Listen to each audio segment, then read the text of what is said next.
আশির দশকের জনপ্রিয় চিত্রনায়িকা সুনেত্রা বাংলা চলচ্চিত্রে অসংখ্য জনপ্রিয় সিনেমা উপহার দিয়েছেন তিনি। চিত্রনায়ক জসিম, সোহেল রানা, ফারুক, জাফর ইকবাল, ইলিয়াস কাঞ্চন, মান্না সহ ঢালিউডের প্রায় সব জনপ্রিয় নায়কের সঙ্গে কাজ করেছেন এই অভিনেত্রী। ঢালিউডের এককালের জনপ্রিয় এই নায়িকা কলকাতায় মারা গেছেন প্রায় 2 মাস আগে।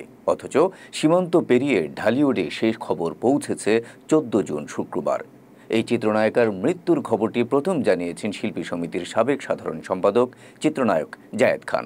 শুক্রবার এক ফেসবুক পোস্টে তিনি সুনেত্রার মৃত্যুর খবর নিশ্চিত করেছেন। জানা গেছে, গেল 22 এপ্রিল কলকাতার একটি হাসপাতালে মৃত্যুবরণ করেন এই অভিনেত্রী। 1970 সালের 7 জুলাই ভারতের কলকাতায় জন্মগ্রহণ করা সুনেত্রা ঢালিউডে যাত্রা শুরু করেন 1985 সালে। পরিচালক মমতাজ আলী তৎকালীন হার্টথ্রব নায়ক জাফর ইকবালের বিপরীতে উসিলা সিনেমায় কাস্ট করেন সুনেত্রাকে। তারপর পালকি, ভাই বন্ধু, বোনের মতো বোন, যোগাযোগ, ভুল বিচার, সাজানো বাগান সহ অসংখ্য সিনেমায় অভিনয় করেছেন গুণী এই অভিনেত্রী।